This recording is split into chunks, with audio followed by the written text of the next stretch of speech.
I've listened to Remain in Light by the Talking Heads for years. And I listened to it once yesterday. Welcome to Spin It.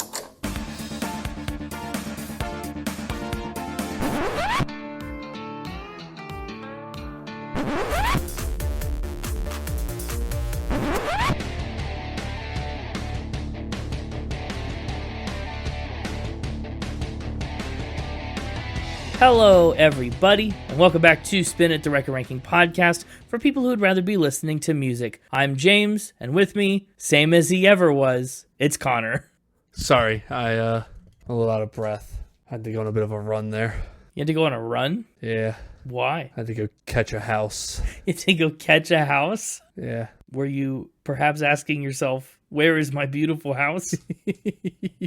Maybe. That's not even a lyric. What is that beautiful house is the lyric. Close enough. Anyway, we're talking about the Talking Heads, which makes us Talking Heads today. Aren't we always talking heads? I mean, I don't know how else to talk. That's true. That's the main way to do it. Unless you're a ventriloquist, then you talk with a dummy. Oh, that's true. But you still make the head of the dummy talk. Yeah, but then the dummy is the talking head. Well, how do you feel about early 80s, like new wave Hate it. sort of stuff? Hate it? Oh, We're in for a long episode. I thought you just meant the early 80s in general. No. I wasn't even alive then, so not a lot of love. Dang.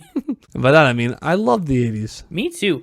I found Remain in Light kind of on a whim. I don't remember what led me to the Talking Heads. I think it was just looking to expand my musical horizons and stuff. But I was surprised how much I already knew from Remain in Light, and surprised how much I liked the rest of Remain in Light. Because it was kind of untrod territory for me at the time. Now, of course, I've listened to other similar stuff. I mean, this album in particular reminds me a lot of Devo and what we talked about with their record. Man, Devo was a wild one. So I get around a little more now, but Remain in Light was a big exposure to this new kind of genre for me. And it tickled me. I liked it. Did you know anything from this record? I don't think so. Really? Not even the big ones? Well, that's what I couldn't decide. Couldn't decide? I don't think I want to know this one. Yeah. The problem is, sometimes with bands like this, I don't know if I've heard the song somewhere and just didn't realize who it was, or if the songs just sound so like it would be a big song that I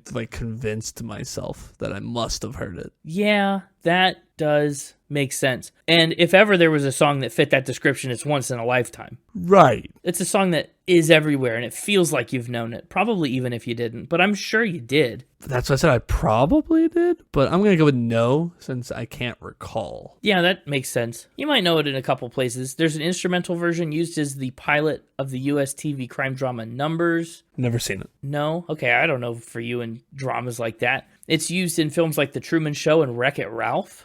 Oh, it's in The Truman Show? Mm-hmm. And Wreck-It Ralph, both things I've seen. Yeah. It also appears in Hot Tub Time Machine. Also one I've seen. Kermit the Frog covered it. It's probably why I thought I maybe recognized it, but couldn't place it. That would be it. It's in a lot of familiar places. Well, let's get our heads talking about the Talking Heads. They are a New York City rock band formed in 1975. The Talking Heads is composed of founding members David Byrne, guitarist and vocalist, Tina Weymouth on the bass. I'm so sorry. What? But when I first saw that name, my brain read it as Tiny Weymouth.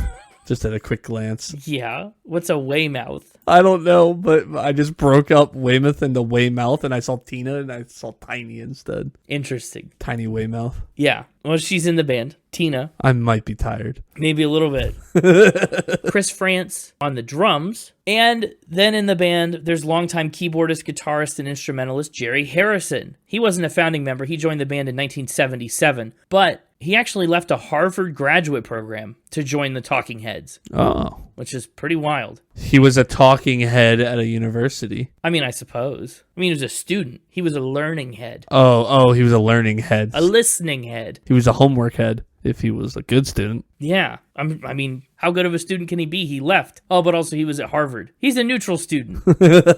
So that's the main group of the Talking Heads. They've also had a lot of temporary contributions from other musicians too, especially for Remain in Light, with all the extra percussion going on and all this stuff in the early 80s. Other musicians include Adrian Belew, Bernie Worrell, Busta Jones, Steve Scales, Dolette McDonald, Nona Hendrix, Raymond Jones, and a couple others ended up in the Talking Heads fold. But you know the main four: Byrne, Weymouth, Frantz, Harrison. The band's origin story, though, I thought felt really familiar It's the same old story. David Byrne and Chris Frantz were classmates at the Rhode Island School of Design, both homework heads, I guess, if we're sticking with that.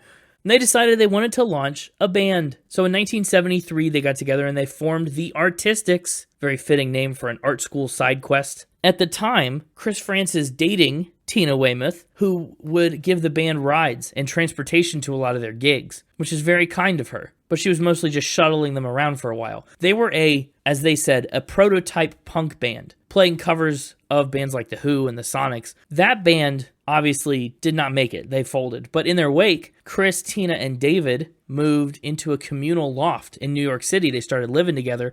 And the duo of Chris and David, they said, hey, we need a bass player. Tina, do you want to play bass? Tina said, of course. So they called themselves the Talking Heads. That name they took from a TV Guide issue. Remember TV Guide? Are you too young for that? I do remember TV Guide. No, you're old enough. You know. I'm sorry. Why? We're the same age.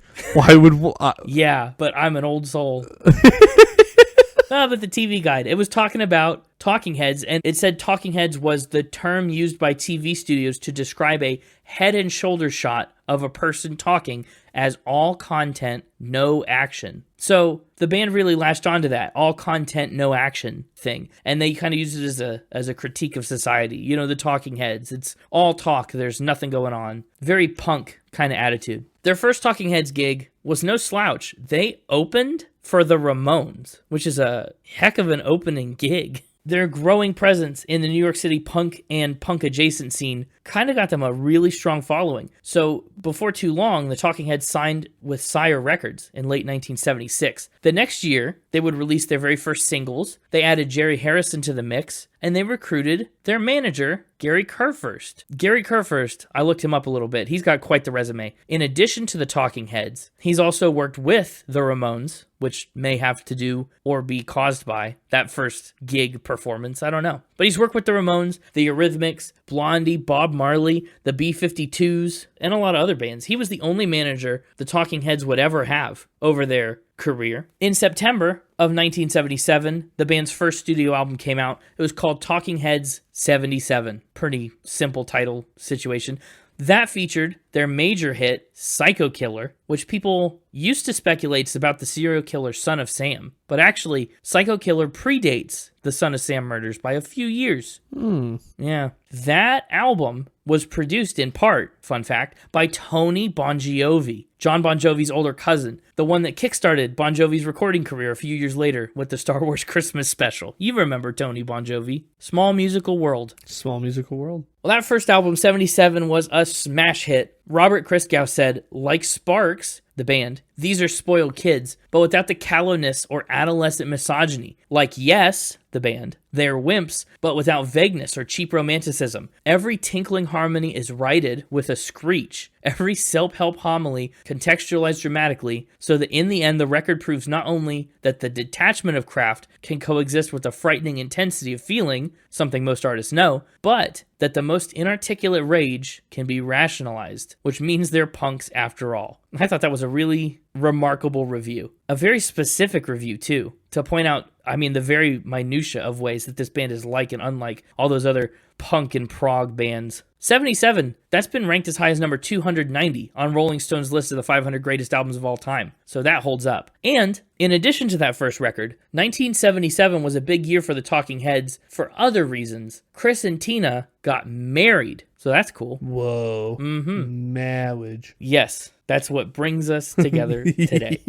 The band's second album is called More Songs About Buildings and Food, which is a fantastic title. That album came out in 1978, and they worked for the first time with producer Brian Eno. Eno had already been working with David Bowie, and we've talked about some of his other later work previously too, with artists like John Cale from the Velvet Underground and Devo. Notably, Brian Eno was very involved with Devo, and a couple others he's worked with. But he brings this new edge to their sound. He takes them in a bit more of an electronic, funky, experimental kind of direction. And that starts on More Songs About Buildings and Food, but it continues on through Remain in Light. So we'll talk a little bit more about him and his influence today. More Songs About Buildings and Food also saw the Talking Heads crack the Hot 100 for the first time. Their cover of Al Green's Take Me to the River broke into the top 30. Yeah, so they're making it onto the charts. Charting heads. I fear we don't know how to stop that bit. When do we ever know how to stop a bit before it's run into the ground? Yeah, that's a fair point. We're run the bit into the ground heads. Stupid. Yep. Well, they've broken into the charts, and then in 1979, you're following that pace. They're 77, they're 78.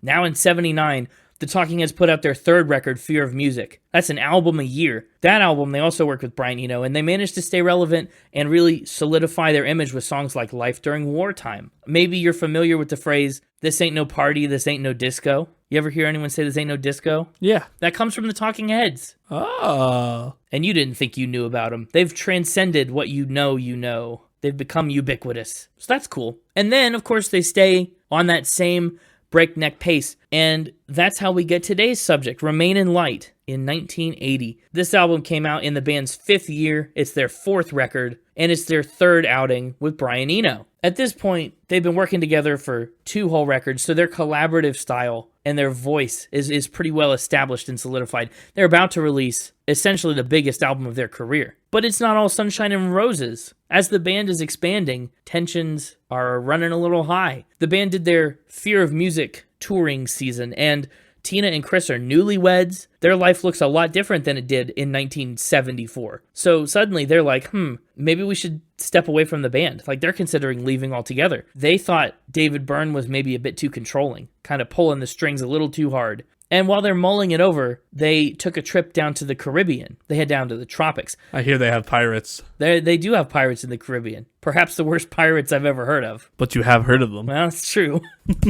But while Chris and Tina are down there, they learn about Haitian voodoo. They learn about local traditions and percussion instruments. And they go, we can appropriate that. Well, yeah, they meet the esteemed reggae duo Sly and Robbie. They really loved their time down there, and they learned a lot. And they did. Their musical horizons were, it's safe to say they were pretty expanded. So they straight up bought an apartment above Compass Point Recording Studios in Nassau, which is where the band had made their 2nd record. So they came back, they loved it, they got the apartment above the studio. Then David Byrne comes down to join them for a stint, and they start to work through all their problems, hash it all out. They said, hey, if we're going to stay in the band, we want songwriting to be more of a group effort. They wanted to intentionally decentralize, as they say. Decentralize the idea that David Byrne was the guy and that they were just his backing band. Which, fair enough, right? That's a valid complaint. And so they all agreed to, quote, sacrifice our egos for mutual cooperation. And David Byrne was tired of writing in New York City anyway. He said he wanted to get a break from the psychological paranoia and personal torment in the big city. So the tropical vibes were really doing it for him too. They started doing some long-form instrumental jamming, and they're really vibing with it. They're getting these jam sessions, and they're coming up with little bits and pieces of songs that they like. So they say, let's make it a party. They call Brian Eno down to Nassau as well and start to create this album. And the music they're making is intricate, right? It's not traditional punk, as you can hear on Remain in Light. Like, they weave in a lot of Caribbean instruments, they experiment with African-inspired polyrhythms, and they leaned into a live feel for the record. A lot less polished, more leaning into mistakes and little flubs to kind of make songs unique so that no 2 takes are exactly the same. And they didn't just want to make African music or imitate African music. They weren't trying to copy it. They just wanted to be influenced by it and blend and weave those unique qualities together with rock in a way that people just hadn't done prior to that. And that's why they recruited those 6 extra members for the record. They had big ambitions, a lot of big visions that were going to take a lot of manpower and a lot of hands on the percussion. Brian Eno said that their creative process for Remain in Light was looking out to the world and saying, what a fantastic place we live in. Let's celebrate it. David Byrne called it spiritual, joyous and ecstatic, yet it's serious. So that's cool. Once they've got all their ideas down, they started to record the album under the working title Melody Attack in July of 1980. They had it all wrapped up by August. They didn't record the whole thing in the Caribbean. They moved back up to New York and to California to do some of the vocals because apparently they sounded stilted when they were in the Caribbean. But they did do a lot of the instrumental work down there in Nassau. But the instrumentals, that's what makes this album really fascinating to me. I don't know about you, but man, the instruments are on a different level on this record because they're doing these big jams, right? They're picking out parts from these jams that they liked and that sounded good to weave together into one cohesive song. And since they're so rhythmic and distinct, they don't want to just play each part once. They want you to loop and repeat sections. They want you to hear everything multiple times. So being a one-time listen guy, not exactly their audience. Well, no, that's not what I mean. I mean, imagine if you played like a really cool 3-measure part and then it never came back up again in the rest of the song. They didn't want their instrumentals to all kind of be one-offs, so they wanted to loop and repeat little sections of songs, little 1-bar, 2-bar, 3-bar loops. Today, that's an easy thing to do because we've got computers and looping machines that we can like do that digitally. But computers back in 1979, 1980, they're so new and they're not useful for this. They didn't have any way to practically loop their recordings. So what they did was they learned each loop, each part, note for note, and then they just manually recreated it for all of their sections. They were human samplers, is what David Byrne called them. A human sampling machine. That's crazy, actually. Yeah, so when you hear, these repeated parts, these like all these things that repeat and pop and bounce all over the place. It's not actually repeating. They're just doing it again over and over. They're just doing it a second time. Yeah, and so it's unique. You just don't hear that very much nowadays.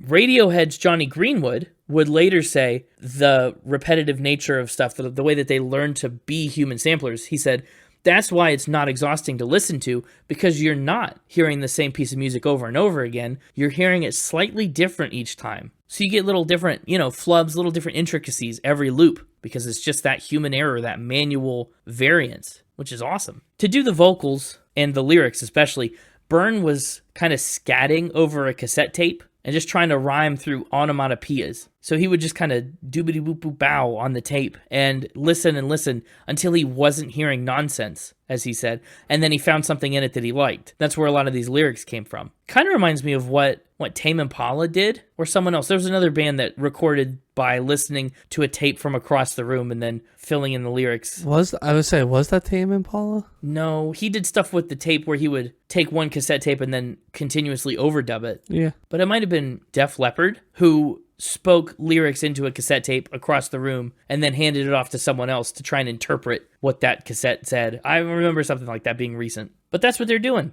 As they were working, they decided to change the record's title from Melody Attack to Remain in Light. They thought Melody Attack was too flippant for their music and their messaging. Byrne said, besides not being all that melodic, the music had something to say at the time that seemed new, transcendent, and maybe even revolutionary, at least for funk rock songs. So they changed to Remain in Light, which has a lot more metaphorical weight, for sure, than Melody Attack. The album came out on October 8th, 1980. It was world premiered in full on a Pennsylvania radio station, actually. But the record itself was a pretty immediate critical success story. It went to number 19 on the US Billboard Hot 100, number 21 in the UK, it hit number 6 in Canada, 8 in New Zealand, and charted in 3 other countries. And today, Remain in Light is certified gold in the US, the UK, and Canada. Rolling Stone said Remain in Light yields scary, funny music to which you can dance and think and dance and think, ad infinitum. The New York Times, after this album came out, they called the Talking Heads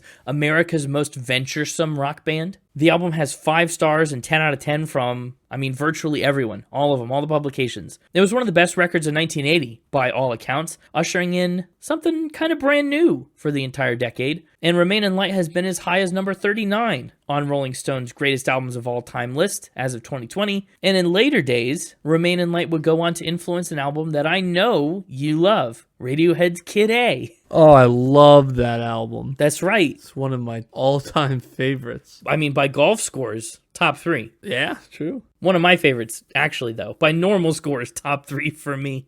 Oh, man. Remain in Light, though, the music proved to be so complex for the album, they couldn't play it live. They had to take the entire expanded 9-piece lineup out on tour to support Remain in Light, which is kind of fun. I wish I could have seen them out there in the 80s playing all these songs live with a stage full of percussion. That would have been cool. So the band does this big, experimental, critically revered album, and they realize they are just burnt out. 4 albums in 4 years, a new marriage in the ranks, lots of touring. They just needed a break. So the Talking Heads splintered off into some side projects during a 3-year hiatus. Chris Frantz and Tina Weymouth started a little band called the Tom Tom Club. David Byrne did his own solo work with Brian Eno. The Talking Heads did put out a live album during that 3-year break, but for the most part, they kind of stepped away for a bit. When they came back into the studio, it would be without Brian Eno. He went on to do very big things with U2. But even in his absence, the Talking Heads did quite all right. They put out their 5th record, Speaking in Tongues, in 1983, and fueled by the rising MTV craze,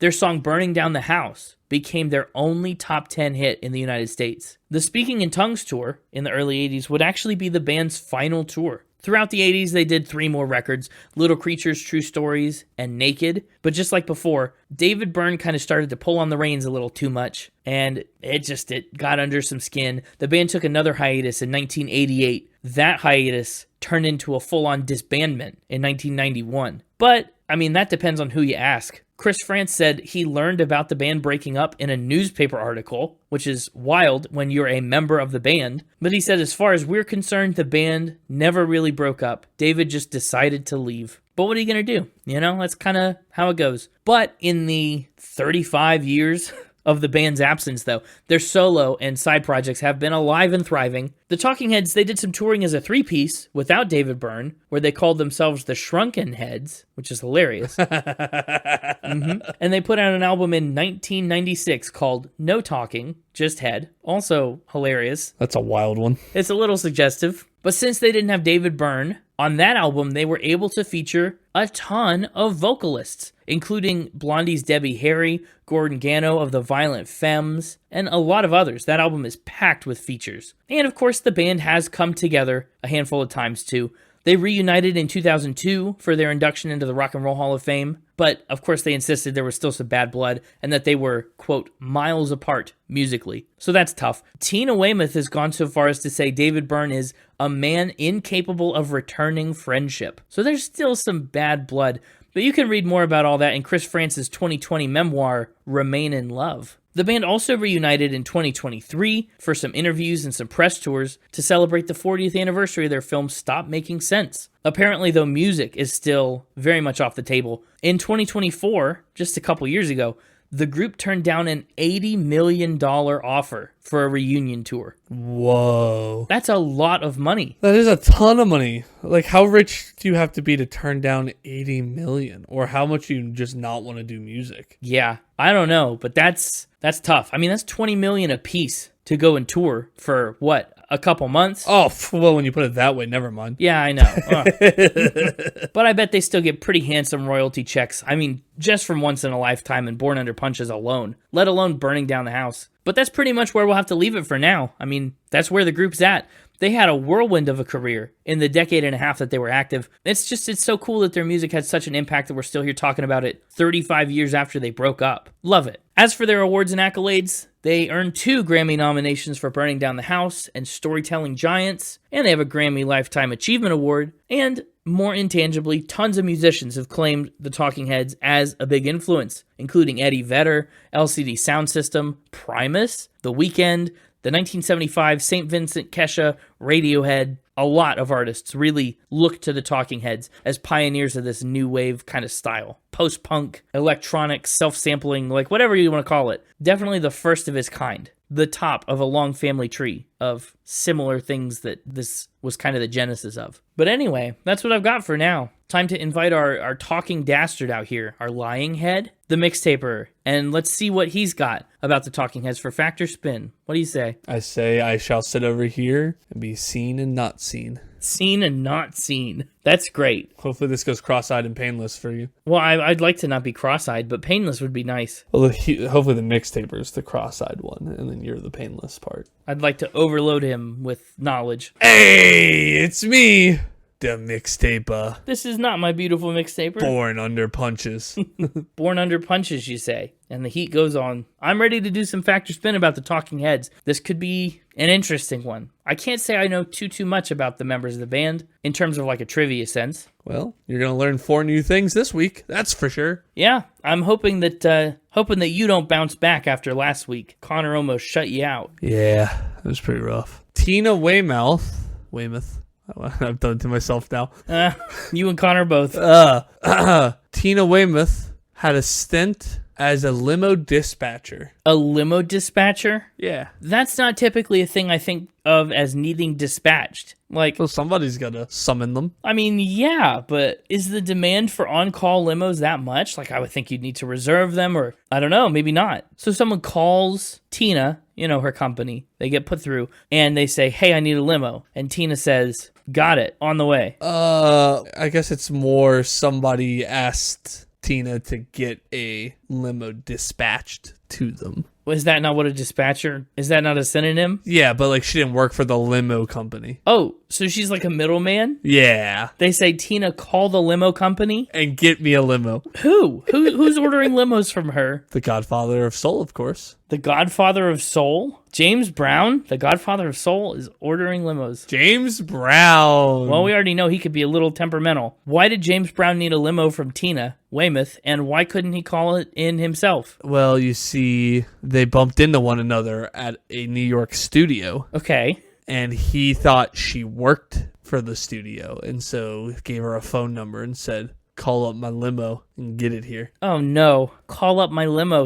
So he's already got the limo. He owns a limo, yeah, and he needs Okay. it dispatched to his location. Good. Well, when you first said the fact, I really was just picturing like a 911 dispatcher. It's like people call urgently and you got to send a limo right away. Like, that's not how limos typically work. This makes much more sense. So, I mean, does she do it? Does she know it's James Brown? Oh, absolutely, with pleasure. Okay. It's not every day you get to do a favor for James Brown. That's true. In fact, it's, I think, no day I'll ever get to do a favor for James Brown. Does he tip well?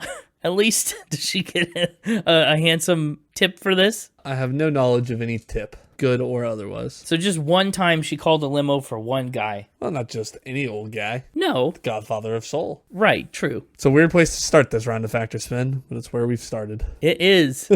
James Brown. Why would he just assume that she worked there? I just, okay. When was this? I don't know. Okay. Very specific, this. I think this is a fact. I think this is true. I would do the same thing, regardless of, if James Brown walked up and I knew it was James Brown and he handed me a phone number and said, call my limo. Yes, sir. I know you keep a shotgun in the bathroom.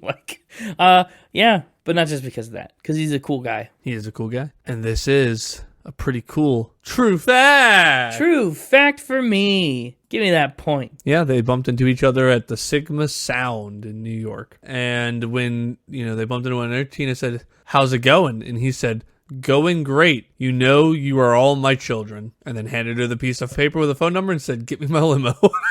You're all my children? That would have been a great thing to include. What a wild... Okay, James. He felt good. I knew that he would. So yeah, that's where we're starting this Factor Spin journey. Wonderful. In a limo. Where's our limo headed to next? It's headed for a shave and a haircut. Another haircut fact. What could this one be? David, I've only heard you say it like 50 times this episode. David Byrne. Byrne. Byrne. Yeah, David Byrne. No, it's Byrne. You're right. David Byrne once shaved.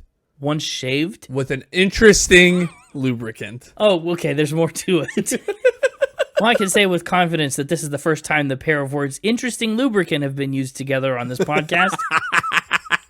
What did he use? What's he doing? Shaving with beer. Beer? That's not... It feels like it's not a lubricant at all. Beer for your beard. Beard. Oh, that's funny. But it's sticky. Every time I've engaged with beer, it's been very sticky after a very short period of time. You mean if you're going to use it as a lubricant, you better get shaven quick. Is he thinking just because it foams that it's like shaving cream? What's the confusion here? Yeah, it's a shaving foam. Yeah. Why did he do this? Just part of his live show. Part of his live show? A musical live show? Is this a comedy bit? Yeah, they were performing. It was in the name of performance art while he was at art school in New York. I see. Performance art. That makes more sense. So he shaves on stage with beer while there's an accordion accompanying it for music. An accordion sounds like good. If you're pantomiming shaving, like that feels like good shaving background music for some reason, right? Doesn't it? It just makes sense to me. Yeah, no, it makes a lot of sense. Maybe it's from like silent films about barbershops. Maybe that's the image I'm getting. I don't know. You are an old soul. That's right. I remember the TV guide. I mean, is he actually shaving or just fake shaving for the stage then? Oh, no, 100% shaving. Oh, the way you said, oh no, 100%, I thought you were about to say not shaving, but he really did it. Yep. So it's like a one-time show. You can really only do that one time, once in a lifetime. You can do it every couple days. Every time your stubble grows back, yeah. Yeah. Is there more to this? Nope. Is there anything else you know about the show? No. Because right now it's just one man on a stage shaving himself with beer to an accordion. Yeah, that's all I know about the show. Okay. I think this is a spin. I think this is just something you thought of. I don't know why.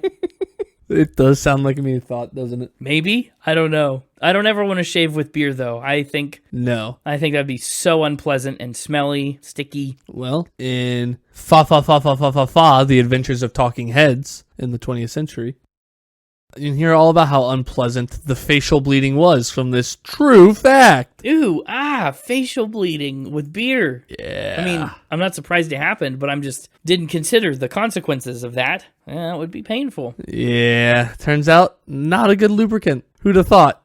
I think most would have thought, but that's just me. Yeah. Our third fact of the episode, Where's the limo headed now? to the scene of a burglary. Oh no, a crime. What's happened? Who's been burgled? Byrne. Is that your fact? David Byrne was burgled? David Byrne was burgled. Interesting verb. I like that one. Yeah. What did they burgle from him? Alternate title was going to be, he was held at letter opener point. Oh no. That's a long title, but it's a very interesting one. Who's robbing him with a letter opener? The mailman? Some casual ruffian. Casual ruffian? Nothing about carrying around a letter opener really gives me casual nor ruffian vibes. Hang on, he wasn't carrying around the letter opener. It was David's. Oh, it was a letter opener jacking. Yeah, well, he got held at letter opener point with his own letter opener. Oh, what a way to go. And he bought the sharp one because it would be so much easier to open the letters, I thought. Nothing can come of this, I thought. Yeah. Nothing. No harm can come from... Now, how do you think this story, how do you think this situation, it's already embarrassing that you're being held at letter opener point with your own letter opener. Yeah, it's true. What do you think would make it more embarrassing of a story? Dying. Dang. I don't know if that's as embarrassing as it is just tragic. That's pretty bad. But think about the classic embarrassing dream that you have. Your teeth fall out? Oh no, gosh. Oh, you're in your underwear? Yeah, yep, in your underwear. Oh, gosh. Getting held at letter opener point by your own letter opener while you're in your underpants. Where is he? Is he in his home? He's in his home. Okay, thank goodness. It was a burglary, remember? Oh, yeah, and to be burgled, the home must be involved. So someone breaks into his house, Yep. apparently unprepared with a weapon of their own. They find David Byrne in his underwear. Fast asleep. Fast asleep. Okay. They say, oh, crap. We have to do something about this fast asleep man right now. Nah. No. They're not. They're unbothered. They're casual. Casual ruffians, right. Yeah. They just go about burglaring while he sleeps. They don't want to disturb his beauty sleep. No, of course. And he, wakes up? Yeah. They were being a little too loud. Dang. So he wakes up, sees him just casually rummaging through his bedroom, jumps out of bed in only his underpants and says, "Get out!" To which that scares the intruder. You know, he wasn't expecting the confrontation. He's not a very confrontational guy. True. So he grabs the nearest thing, a letter opener, and holds it to Byrne's throat. Okay. And this is how they are stuck in this standoff of, you know, the burglar not really being able to move because then Byrne gets free. And Byrne not being able to move because he's being held at letter opener point with his own letter opener in his underpants. Unfortunate situation all around. Yeah. So how's this resolve? So they stay like this for about an hour Okay. in this kind of weird standoff before the thief finally gives up, yanks the telephone cord out of the wall, and flees into the night. Wow. I mean, yeah, that makes sense. It's amazing that it took him an hour to think of that. That would have been probably my plan A before I went for the letter opener. Well, my plan A would also have been to be getting my beauty sleep. But plan B, if I'm already burglaring the house. An hour? He stood there for an hour. Yeah, they stood there for an hour. There were some threats made in that hour, back and forth. Yeah. I mean, the whole thing started with a threat. Well, the whole thing started with just, you know, beauty sleep. He tried to be considerate. He's casual. That's right. Did they catch this casual ruffian, or is he still at large? I'd like to believe he's still at large, because I could not find confirmation he was ever caught. Wow. Still out there. The letter opener bandit. Did he take anything, or was he just, he just had to cut and run? I think he just had to cut and run. Scary stuff. It was very terrifying. Yeah, I think I'm going to say this one is Is a spin. spin. He's going spin. Yeah, it's a very action-packed fact. High stakes in that one. I don't know. Just something about it feels off to me. Feels fishy. You don't think a man could be held at letter opener point with his own letter opener in his underwear? Well, he could. I just don't think he was. But what are the odds? What are the odds? Yeah, they seem pretty slim. Pretty slim indeed. But yet, it hits. This is a true fact. Wow, I'm swinging and missing on these Talking Heads facts. You got the first one. Yeah, that's true. But I don't know. That felt like that would be like a fan challenge spin to have you make me believe someone was robbed with a letter opener or something. I don't know. Or I don't know. I just felt like there was way too much happening in that fact for it to all be true. Yeah. How was that not the final ramp? That's remarkable. Yeah, you see why we had to start with limo driving? Yeah, the man was almost run through like a utility bill. And that was fact 3. That was good. Thank you. I have a mixable mention fact for you. Whoa, mixable mention. This one's not a part of the round. No, it's a true fact that I chose not to use. Okay. I can't believe you're telling me this at fact 3. Yeah, because you kind of hinted at it. You mentioned about how, Byrne left the band and people kind of didn't realize it. Yeah, he snuck out of there. You kind of talked about, I think it was Chris's, how he found out in the newspaper or whatever. Yes. One of them did. But Tina also had a bizarre story in how she discovered that he'd left the band. Oh, gosh. How'd she find out? Well, she was being interviewed by a Czech reporter over in Germany or something. They asked how she felt about Byrne leaving the group, and she's like, I don't know what you're talking about. He's still in the group. You must have misheard something. And basically was told them that they were wrong, and then came back to the States and found out, he had left. Whoops. Oh, that makes somebody look foolish. Yeah. I thought you were going to say she had to open a letter at gunpoint. Now for our final ramp, which was also another mixable mention. Would you have believed any sort of fact related to mannequin heads? Not likely. That would have been a tough one. Yeah, that's what I thought. If you had missed all 3 of the first ones, I might have swung for it. But since you got the first one, I had a couple loose ideas around mannequin heads being used in some way. Yeah, no, I was already suspicious. I think the reason I missed the beer one, in part, is because I was like, you know what they call the foam on a thing of beer? It's the head. Yep, You get a head of foam. So Yeah. That may be kind of how I found that fact. Wow. But we're going to end on a fast-fired facts. Oh, wow. Okay. I'm surprised by that, but I'm going to get ready. I'm bracing myself. What is this Fast Fired Facts about? This week's category for Fast Fired Fact, for those who have not experienced Fast Fired Facts before, it is a round of fact or spin where I give a series of Fast Fired Fact titles, and James just has to kind of, on impulse, give a fact or a spin. And if he gets the majority of them right, he wins the point. If not, I win it. Yeah, that's how it goes. And they're usually interesting things like what we've had, merch. A lot of dressing room items and Lady Gaga's outfits. We've had all sorts of weird categories. This week's category for the Talking Heads is Celebrity Talking Heads. Oh, celebrities that are fans of the Talking Heads? Correct. We're talking heads. I'm all about it. So I will give you the celebrity and their reason or connection to the Talking Heads, and then you tell me fact or spin. That's fun. How many do you have? 13. Oh, you picked an odd number this time. You're learning. I might have had 12 and just got a 13th. Oh, I see. Yes. Full disclosure. Several of these have come up on the podcast before. We have several newbies to the podcast as well. Oh boy. Like I said, the Talking Heads, they had a wide influence. A lot of people were really inspired by and influenced by the Talking Heads. Mm-hmm. And I'm sure these aren't all musicians. No, they're not. So I guess we'll get into other facets of life. Although a lot of them are. First up, James Brown. Yeah. No. First up, Radiohead. Oh. They took their name from the Talking Heads song, Radiohead. Radiohead's definitely Talking Heads fans, yeah. That is a true fact. Woo. The Weeknd has cited Talking Heads among the influences on his sound and evolution. Definitely true. Also true. We haven't talked about The Weeknd yet, not in any formal sense. But man, we should. Meryl Streep once told New Wave Music that once in a lifetime taught her more about rhythm and cadence than any acting coach ever had. Oh, wow. I believe that. That's a fact. That is a spin. Oh, no.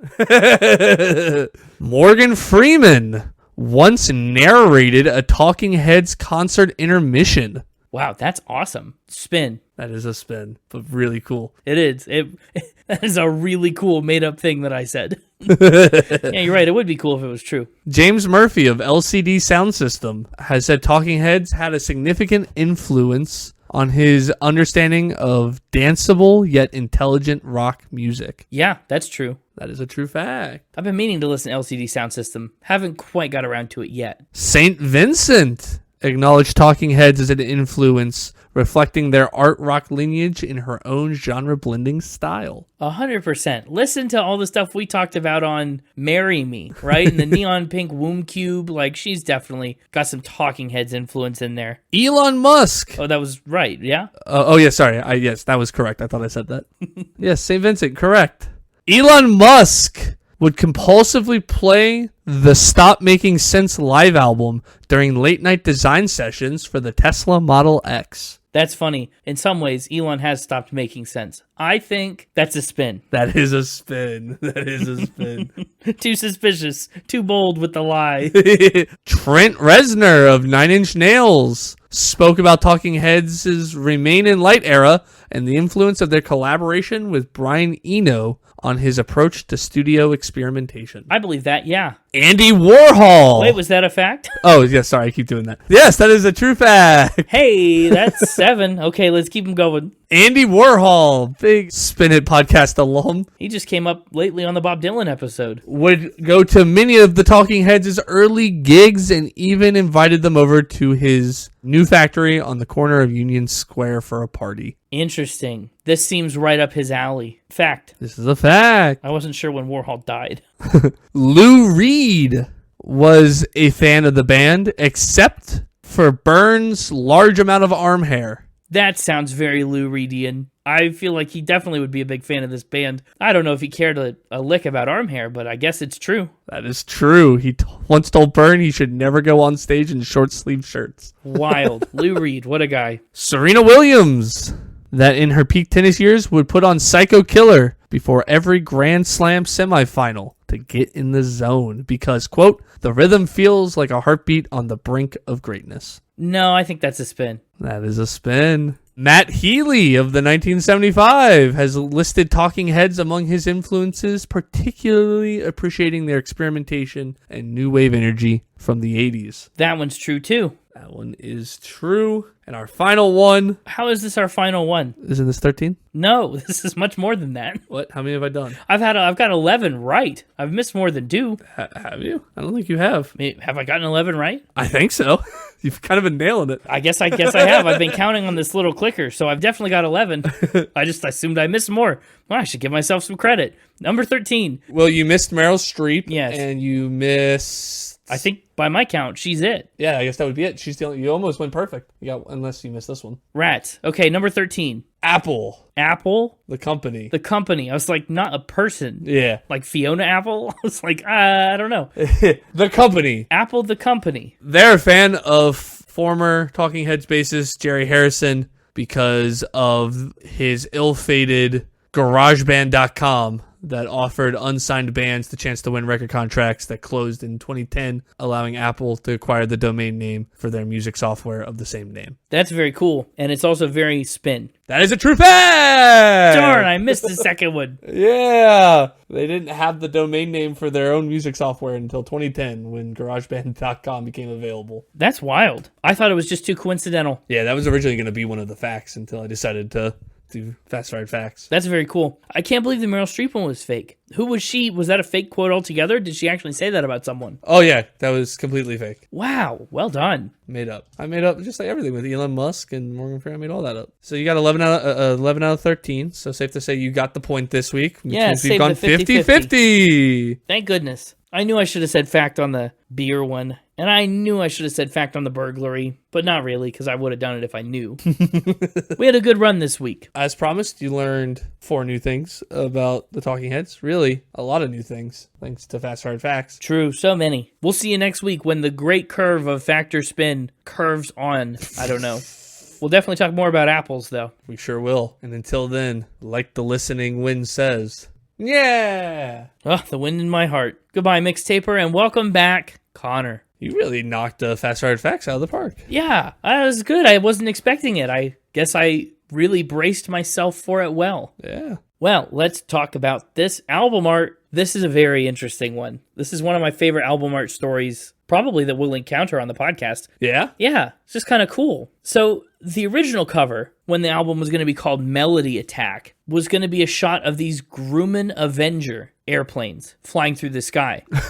Okay. Yeah, they were going to be flying in formation over the Himalayas. It was meant to be a tribute to Tina Weymouth's father, Ralph, who was a Navy admiral. That was going to be on the front, these planes flying. This picture, this portrait of the band's faces, minus the red, was meant to be the back cover. They were going to have all their faces on the back. But of course, this is the 1980s. Technology's evolving. Yeah. Chris and Tina, they brought this picture to the MIT lab, and they wanted to digify it up. They were trying to figure it all out. And, of course, this is when the computers are still like the size of entire rooms. So that's a big ask. That's not an easy task. But at the time, the band was really going through like a mask phase, right? They were really enjoying the symbolism and evocative images of masks and covering faces and stuff. So, using a computer, they painted these big red blotches over all their faces to kind of resemble masks. They loved the results of that experiment so much, they swapped the front and the back covers, creating the iconic image we've got on there today, which means Remain in Light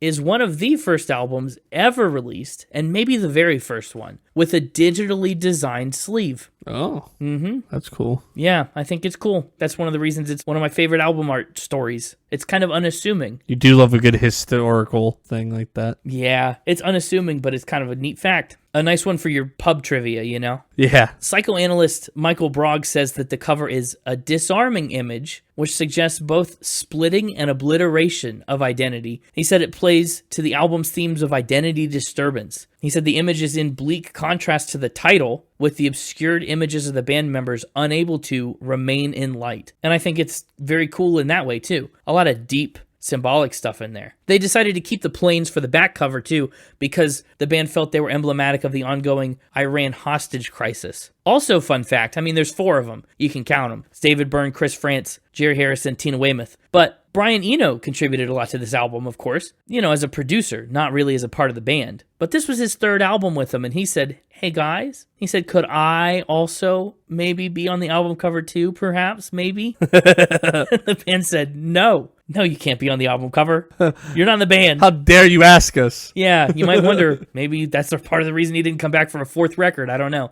So they didn't let that happen, but they almost took it to the other extreme and put his face, like superimposed him over each of their 4 faces on the cover, which is brutal. And they opted not to do that after all, but that would have been interesting. And cover art aside, they kicked around some pretty ambitious ideas for the rest of the artwork for the album too. They brought in graphic designer Tibor Kalman, who wanted to make the LP sleeve out of sandpaper or knit fabric or some odd like tactile material. But then they decided that would kind of ruin the records if you're sliding them in and out of sandpaper. So they opted not to do that. But imagine buying a knit album. That would have been cool. It's like the Head and the Heart, who sold their first LPs out of jean sleeves. What do you think about the art? I like it more now that I know the history. Yeah, I mean, I guess without that, it kind of looks sloppy. I thought it was kind of weird otherwise. Yeah, it's definitely helpful to have a little bit of the context. I like that the A's are upside down in Talking Heads. Yeah, great font. Interesting, like recognizable typeface kind of thing there. That makes me wish like the A in Remain in Light was also upside down. That would be cool. Especially since it's only one other A. I feel like they could have gotten away with that. I like some of the stylistic choices they took with the masks. How one of these eyes is all the way open and another one is blurred out down to the pupil. Or they fill in like Tina's lips. It's just interesting the parts they choose to cover and the parts they choose to show. Well, shall we get into it? Well, if you insist. I insist. The heat goes on and so too shall we. Let's talk about these songs. Up first, one of the most instantly recognizable Talking Heads songs, definitely for me. I didn't even know I knew it until I hit play. That's Born Under Punches. The heat goes on. And you didn't know this? Is this one of those ones that you maybe recognized? Because I knew it right away. I was like, oh yeah. No, I don't think I did. Wow. Surprising. Well, it's got that funky bass line, those signature African-inspired drum lines. Right away, it's like a rhythmic roller coaster ride. I mean, you're really in for a feast if you like polyrhythms here. And you can hear right away, too, the effect of the human samplers. playing the same things over and over and over and over again. I wonder if it got boring just to repeat and repeat and repeat your parts. You probably got them very well memorized, though. It's a song about a man born under punches, a government man. His life has just been hard. The deck's been stacked against him. He's just trying to get by, but he's so thin. All he wants is to breathe. He wants to find a little space, but he's born under punches. The heat goes on. The heat goes on and on and on and it won't stop. He's lost and he's alone and he's paranoid. Don't you miss it? Don't you miss it? Some of you people just about missed it. I do like the funky bass beat. Yeah. It's got an interesting, like a unique groove to it. And cool vocal harmonies, too. I think I don't even really pay attention to the lyrics of this song. I'm just so focused on the instrumentation. They're all over. Yeah, the instruments are all over the place. And I think that's a feature of the album almost. David Byrne tools these lyrics. I mean, designs them around what the instruments are going to be doing. So it's kind of cool. It's meant to fill the space in that way and not overpower the instruments. Of course, Brian Eno's involvement and stuff. A lot of people have compared the song, very rightfully so, to Devo. Sounds a lot like some of the stuff we heard on that record, too. I love the hook of it. And the heat goes on, and the heat goes on. Such a catchy little bit. I love that they find these little grooves and get into them and repeat them. The song layers well. It does layer very well. Yeah, they come up with a piece, and then they stick another piece on top of it. And they stack another piece on top of that. That is how layering works.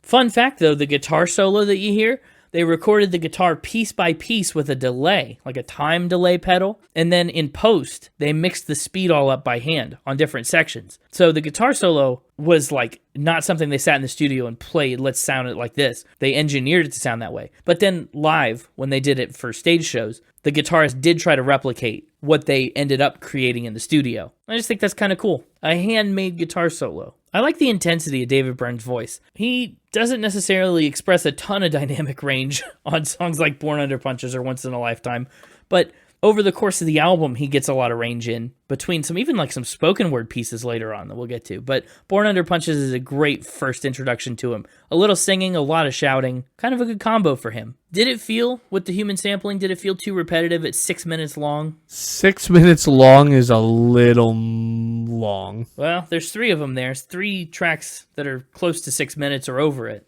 Yeah, this early on the album, not too much yet, but later, it's definitely too much. Well, we'll get there in a minute. First, we got to get through Crosseyed and Painless. This song didn't chart on the main US charts, but it went to number 20 on the dance charts, which is the band's highest charting dance song ever in that category. It was also the subject for their second music video, but no band members actually appear in it. It's a lot of street dancers doing hip-hop adjacent dance routines, and the music video features an extra verse that did not make it on the record. Oh. Yeah, that's rare. That's not usually how that works. That's usually the opposite. Stuff gets cut to make the video. I just can't believe Cross-Eyed and Painless counts as a dance song. I mean, I guess it's kind of got a more consistent groove than Born Under Punches. I can see it. No, it absolutely feels like a dance song to me. Maybe a little bit, yeah. It feels eerie. Something about the way that they do the chorus, that interval, that note just feels interesting. The little, isn't it weird? Yeah. Kind of a neat little vocal situation going on. And how about all that percussion? Cowbells, congas, bells, bleeps and boops. Yeah, the percussion really stands out on this one. Yes, the guitar's staccato, like a lot of plinking and plunking. I imagine your instrumentation and production score are pretty high for this album. It's healthy, yeah. You know, it's an album that they clearly took a lot of care making, and they had a vision for what they wanted the instruments to be. And I think they executed it pretty well. But more on that later. It's cool, like this song being a dance song and having hip-hop dancers in the video, it does have a lot of influence taken from early hip-hop, which I think is really cool. And it's got similar lyrical themes to the first song, too. I mean, we talked about Born Under Punches and the heat goes on and the heat goes on and I can't catch a break. This is, you know, a guy stuck in his drab urban surroundings looking for a chance to break out. There's a lot of disillusionment. Facts don't do what I want them to do. Facts just twist the truth around. This guy's losing his identity to conformity. And that's a thing we'll see later on in the album, too. They sing a lot of songs about the bleaker corners of the human condition in a way that doesn't feel bleak. This is, you know, we're dancing, we're bopping, we're grooving all over the place, we're funky, but the lyrical content is like, whoa. I mean, like David Byrne said himself, it's not something you usually hear in funk music of the era. I can definitely hear how these songs were built out of long jam sessions, though. I mean, that's what this song feels like. It's one big long jam. They find a groove and they run with it to its logical conclusion. I'm still waiting. Still waiting. Still waiting. Bum, dum, bum, dum, bum, Catchy. It's a catchy part. That might be the most memorable part of the song, I think. I don't know. No, it absolutely is. We want to talk about another song that's good at layering things. The Great Curve is up next. It's the longest song on the record, 6.5 minutes. Maybe you feel it a little bit. The Great Curve, by the end, is kind of a lot, but they do a good job at varying it up and adding things to keep things feeling fresh. Keep them from being flat. Yeah. Yeah, no, I definitely feel it by the end of this one. Yeah, I kind of thought so. But I like the way they try and do a lot with vocal rhythms this time. You know, David Byrne, he's not just chanting over top of the rhythm and talk singing like he does in other spots. There's clearly like a structure to his cadence this time. And then they chant behind him with darker, darker. You know, there's like little bits that are meant to be rhythmic with the vocals that I like. I do like the part where they start singing in the background, though. Divine to define, so say so, so say so. So say what? So say so. It's cool. This song is like braiding 3 different parts together at a lot of its like midpoints, and I really like that. You do like a song that does that. Yeah, it's kind of unique. You like a song that takes different parts and mashes them all together. I do too, usually, but this one's a little long. Yeah, they don't quite have the feel for when to end it. It's almost like they couldn't figure it out. They just were like stuck in the loop, and they're like, I don't know where the exit is. Yeah, how do we end it? How do we get off the train? We talked a lot on like Daft Punk. They do a lot of sampling and a lot of long songs with repetitive sections. But we talked about how it always felt like they knew when to end. And I think you're right. I just don't think the Talking Heads can find an off-ramp for this. So they just kind of cut to a guitar solo and then fade to black, which is not a bad way to get out of it, but it definitely takes them a minute to get there. But once we finish the Great Curve, oh, we're in for such a treat. Once in a Lifetime is up next, and it, from the very beginning, it starts like incredibly. I don't know what they did to make that sound at the beginning, but it sounds beautiful. The beeps and the boops, it almost sounds like, I don't know, there's kind of an underwater sound to it, which makes sense because so many of the lyrics are about the water below. It's definitely the band's biggest song. It's one that I knew well before hearing this album, and maybe was one of the reasons I was drawn to it, but honestly, it's been so long, I'm not sure I can remember. Once in a Lifetime has been certified platinum in the UK, and it's been deemed one of the most important American musical works of the 20th century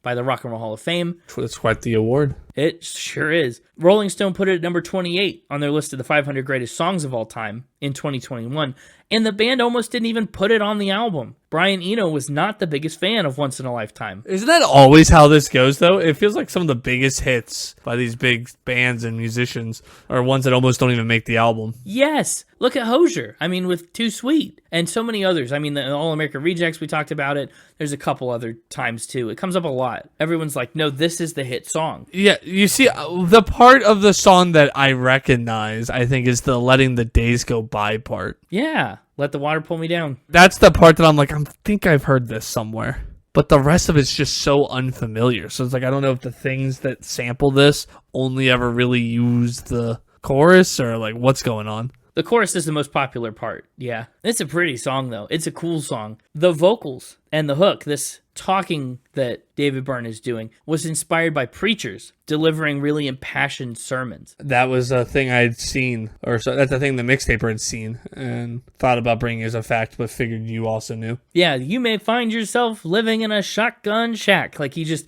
really puts this emphasis on it that just feels like a preacher. It's especially apparent with the call and response in the chorus. Like, letting the days go by, let the water hold me down. Call and response. It's great. The song's also still full of existential dread and repetition. There's a couple different interpretations you could take on this song. Even the band and the producers are kind of in disagreement about it.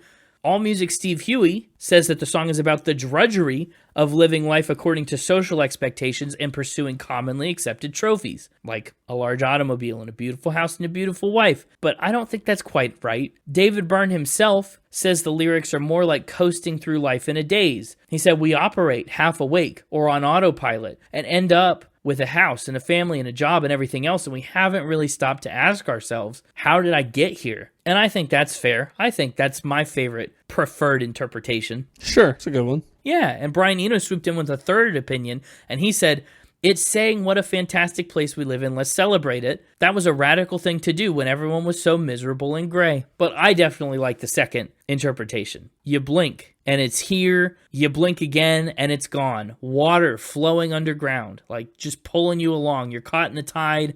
life happens around you. And if you're not looking around, if you're just same as it ever was, I mean, you're going to miss it. Especially that third verse, I think, lends itself to that interpretation. Because, you know, the song starts and you may find yourself with all these things, the shack and the wife in the car. And then you look around and you realize, this isn't, how did I get here? What's happening?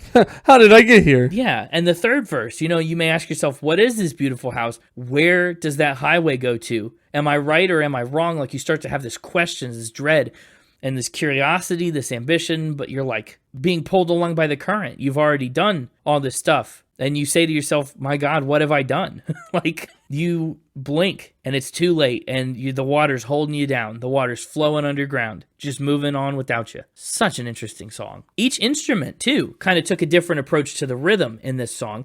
They emphasized different beats and landed on different stresses. Brian Eno said, this means the song has a funny balance with two centers of gravity. Their funk groove and my dubby, reggae-ish understanding of it has multiple rhythms going on at the same time, warping in and out of each other. And that's true. It's very cool. Two centers of gravity is a really interesting way to describe the song because it does sometimes feel like it pulls you back and forth like you're caught between them. Tina Weymouth based her bass line around Chris Frantz yelling during a jam session. They were jamming, he was hollering some things across the room, and she tried to replicate what he yelled with her instrument, which is awesome. She said, I felt like I was pounding away, like a carpenter, just nailing away to get it in the groove. I love that. In later days after the band broke up, Chris Frantz reminisced and he said, we used to have so much fun playing this song live. It was a soaring feeling and the audience was right there with us. I think I'm the biggest fan of the bass on this entire album. Yeah. I just can't get enough of it. Every time it's featured heavily, I just find myself only listening to that. Tina Weymouth is regarded as one of the best bassists of all time. Like, pretty universally, she is as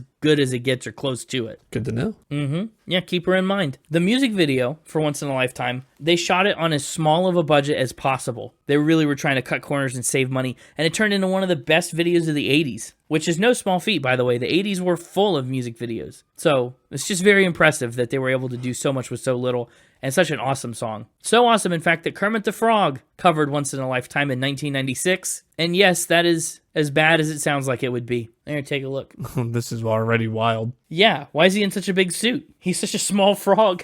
This is nuts. Yeah, I don't know why anybody did this. It's on the show Muppets Tonight. He sounds so panicked when he says, this is not my beautiful wife. Yeah. Like, it's high-pitched. What's funny is I can't tell if you're talking about David Byrne or Kermit the Frog. Oh, Kermit the Frog. Oh, David Byrne does too. It's good. He conveys the emotion very well. Same as it ever was. But that's Once in a Lifetime. Up next, Houses in Motion, the second and final single from this album. Wild that there were only two. Wild that Born Under Punches got none of the love. I kind of can't believe that. But Houses in Motion was the second single. This is almost a spoken word piece. I mean, he's kind of mumbling his way through this one. I talked earlier about how a lot of his dynamic is loud, kind of hollering and talking and yelling emphatically. This is a moment where he breaks out the other side of things and he kind of talks the whole thing like this. Like his voice is really down low. What do you think about Houses in Motion? Kind of got a cool chorus. The bass has this nice little wah pedal. I prefer my houses to stand still. Yeah, that's right. Your House is in Motion. That's why you were chasing it down earlier. Right. I couldn't figure out what joke you were going for. I'm sorry, I botched it. Oh, you didn't get it? No. I thought you purposely were trying to not finish the punchline. I mean, also that. Houses in Motion feels like kind of a low-key song. After we've had such an intense first half of the album, the back half definitely feels chill. It's pretty low-key until like that 2:30 mark or whatever when it just starts to like go, oh! Yeah, that's true. I was kind of like, what's going on here? A little bit of a horn part in there. I love a good horn part, but the muted horn was an interesting. I wish I knew what that was. I can't even tell what instrument that is. I think it's just a muted trumpet, is it not? I don't know. Kind of sounds like a muted. It's a muted something. I think it's a trumpet. You might be right. Just the same sentiment. You know, I'm walking a line just barely enough to be living. Get out of the way. No time to begin. It's a fine song. I don't know. It's fun. It never strikes me a ton. But Seen and Not Seen is up next. That one takes an interesting approach too. And again, the same deal, quieter vocals, more mumbled and kind of spoken free verse instead of built around a rhythm. but it's another song of discontentment. In Seen and Not Seen, the speaker wants to abandon his identity and reconstruct and reshape it to match what's popular at the time, following like celebrity culture. He wants to mold himself. He thinks becoming like the people he sees on TV and in the movies will make him likable and popular. But that's all very fleeting and very flimsy. The change would be very subtle. It might take 10 years or so. Gradually, his face would change its shape. He would just like literally physically change to match the mold of what he wants to be based on some childish whim or momentary impulse. Some may have gotten halfway there and then changed their minds. He wonders if he too might have made a similar mistake. I mean, how often do we see this now? How often do people try and imitate hardcore, like their favorite celebrities or their favorite like culture bubbles? It's cool that a song so old, relatively speaking, could be so relevant. But behind that poem is just a lot of hand claps, kind of a pulsing sound. It's not as rhythmically amped up as the first half of the album. What's your favorite line in this one? Oh, man. I really like this bit in the middle. Maybe they imagine their new face would better suit their personality, or maybe they imagine their personality would be forced to change to fit the new appearance. That's a pretty good one. Yeah, because at the end of the day, neither one is genuine and true to you. Yeah. Either option is a fake. I was actually going to pick the line right after that, but it's kind of backing up that sentiment. This is why first impressions are often correct. Yes. Yeah, love it. Seen and Not Seen, it feels the most in line with their ideas about masks on the cover. Hiding your personality, choosing what the world sees, but then also choosing to never be seen underneath the cover of the mask. Deep stuff. And then everything kind of lyrically goes off the rails in Listening Wind. Listening Wind transports us to the Middle East. There's like a terrorist, Mojik, who violently combats colonialism in his community. It's intense, and it's kind of a lot, and it makes you put on the brakes. Even more so than the previous songs, which were all about heavy stuff. This one you go, oh, he's handing this package to the American man,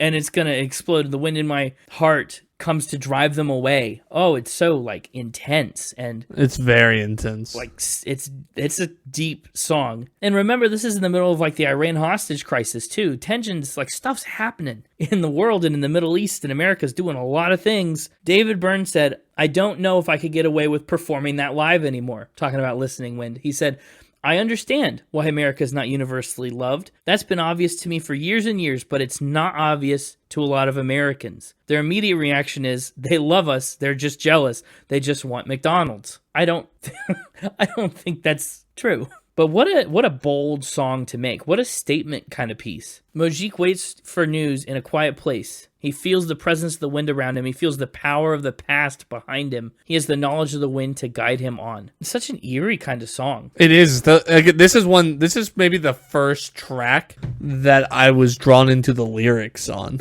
specifically.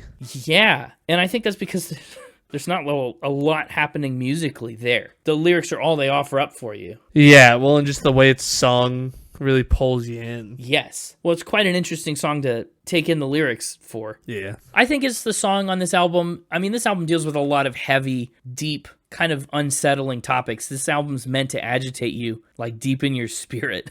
And I think Listening Wind is the one that leaves you feeling the most off kilter. I think it's fitting that they put it at the end of the album because that's what they want to do to lead you into the overload. And that's the sentiment they want you to leave the album with. You can't end with something like Once in a Lifetime. You're going to go away feeling good. Like that's not Remain in Light. That's not what the album is trying to get from you. That's not how it wants you to engage with it. So Listening Wind here, close to bringing up the rear. I think is a really good track ordering choice. And then we close with another 6-minute, The Overload. The Overload, I mean, we talk about how intricate the form was on Born Under Punches and Crosseyed and Painless.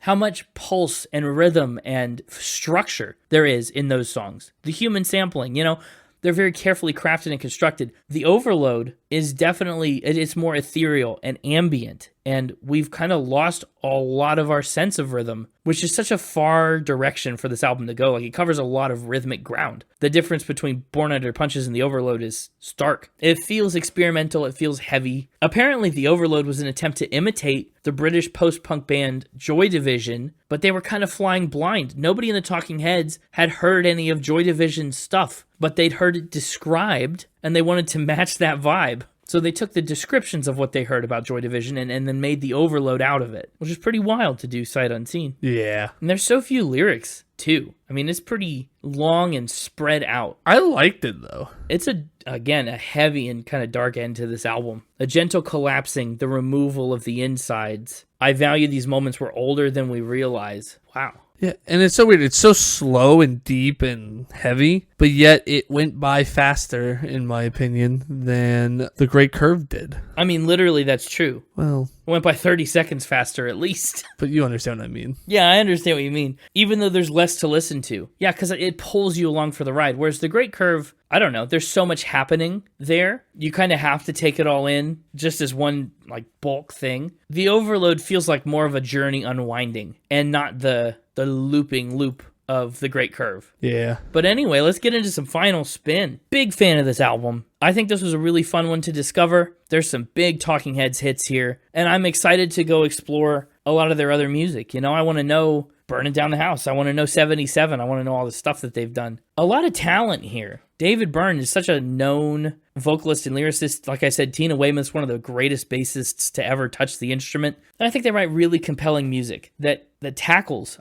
heavy stuff in a way that sometimes doesn't feel it. I think that takes a lot of skill to kind of balance that dichotomy in a way that doesn't feel flippant. And they did it. Given the music in 88, I love this human sampling thing. I guess that goes kind of halfway in music and halfway in production. Really impressive what they did to create an album like this without a sampler, without looping, without any kind of technology like that. It's really one of a kind. You'd never set out to make an album like this today. You just wouldn't do it because it's so much work. Don't tell me what I wouldn't want to do. Well, fair enough. That's just the royal you. Given the lyrics in 80, they take a lot of big swings. They're a bit dense in some points. But yeah, it's like you said. I think, especially early in the album, a lot of the focus is on the instruments, and the lyrics are kind of there to augment the sound and kind of give story to them. But they're not so much like lyric-driven songs in a lot of cases. So an 80 for the lyrics.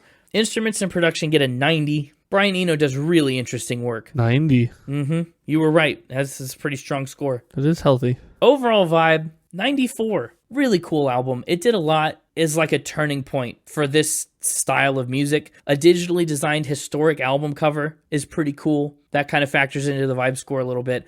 Plus, you get generational hits like Once in a Lifetime and Born Under Punches. This stuff, songs like that don't come around very often. It takes a special band at a special time to make those songs. And this album's got two pretty iconic hits like that. So, because I just like this music doesn't appeal to everyone. I'm not expecting everyone in the world to sit down, put on Remain in Light, and like enjoy it. But I do kind of expect everyone to get something from Once in a Lifetime. You know? I think it's got that kind of mass appeal buried beneath a really niche exterior. Overall, Remain in Light's getting an 88.0 from me, which lands it on my ranking list at number 208. For the episodes we've done, that's below Tyler the Creator's Flower Boy, actually, and above the Freewheelin' Bob Dylan. Heck yeah. Sorry, Bob Dylan. Freewheelin' Bob Dylan. You know it. So that's me. What about you? What'd you think of this album and your first time dancing with the Talking Heads? I'd call myself a Talking Head now. Yeah, okay. My top 3 in album order. You get to take half the record, except I think you're short one. I think I am short one. Yeah, you took too many on Disturbed. Of course you did. Great album, that one, by the way. I'm still not over that. Yeah, still not?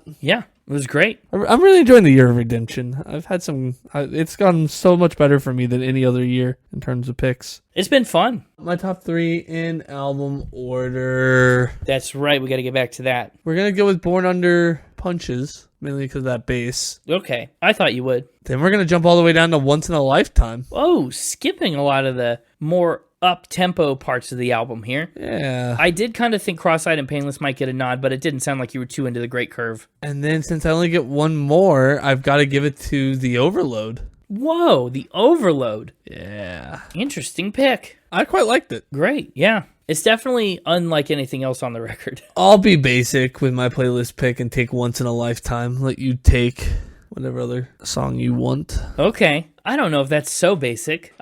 It's definitely, if you want to talk about favorite songs, which is what the playlist is, Once in a Lifetime is probably it for me. But I'd also be basic too and take Born Under Punches. Perfect. Because the heat goes on. Those are definitely, I think, the two absolute standout tracks from this album. Undeniable. Those are the good ones, but those are just the two heavyweights. Yeah. And as for a score, For this one, let's give it... It's getting a pretty solid. The number might not sound solid, but it is. A solid 6 talking unit heads out of 10. 6. When you said solid, I thought you were going to go maybe a little higher into 7s, but... Yeah, a 6 unit heads. Solid 6. Okay. 6 unit heads out of 10. Unit heads? Oh, you're getting rid of the talking? Yeah. Gotcha. 6 unit heads. And that's a solid score. Yeah. I like it. It's just looking at what else I've got kind of going on in my 7s and 6s. And just overall, like I said, the instrumentation probably deserves higher than a 6, but I don't know. 6 just feels like where it belongs. I get that, especially if so much of your score is based on re-listenability. I don't necessarily see you coming back to too much on Remainin' Light regularly. Not unless I'm really in like a funky bass mood. Yeah, that definitely does. I mean, we've compared this album a lot to Devo, right, with Brian Eno's other work and stuff. I mean, he gave Devo a 3. So I think this is good redemption for Brian Eno, actually, and proof that there is this style of music out there that can work for you. Yeah. It's going to go right above Pet Sounds by the Beach Boys. Okay. Above Pet Sounds. That's such a wild place to put it, because I don't know. I just think Pet Sounds should be somewhere else, but that's cool. Hey, it's just making the Beach Boys today look like more of a redemption. That's true. But I think, let's see, there's playlist pick, top 3, score, unit. I think I'm done. I think you're done. And so too are we. The heat goes on. But we do not. Well, not for this episode, but we do as a podcast, because you can find us right back here next week, same as it ever was. We'll talk about another album. It'll be a blast. If you want more Spin It, you can find us on social media. Leave a comment. Tell us what you think about the Talking Heads, or about us and our Talking Heads. You can find us on Instagram at SpinItPodOfficial, on X at SpinItPod, and you can find us at our website, www.spinitpod.com. You know what you're supposed to do now that you listen to this episode. Gotta tell a friend about the podcast. Oh, yeah. Tell your friend to get your limo here, Uh-huh. and then listen to the podcast in the limo with them. Have them dispatch a limo to you, and then listen to this episode with them in your limo. Yeah, get a limo with your friends. Sounds like a blast. We'll see you next week. And like the wheels on that limo as it's driving down the road. Ooh. Keep spinning. Hey, you know what? What? I don't think we killed the blank head bit. I don't think we actually were run the bit into the ground heads this time. You made me feel self-conscious head about it. When you're a self-conscious head, don't be self-conscious about your head. It's normal. Well, I don't think anybody's ever described my head as normal. Definitely not my shrink. Well, I mean, fair enough. Maybe you could do the seen and not seen thing and just like change your face. Yeah. Sometimes it feels like I have a whole other personality going on up there. Really? Yeah, one that likes pumpkin spice. That's wild. You don't have to live your life behind the mask like that. Can we start calling the fans of the podcast Spinner Heads? That's a little basic. I thought they were the writing department. Maybe they could be the head of the writing department. It heads. It head? Oh, I don't like that.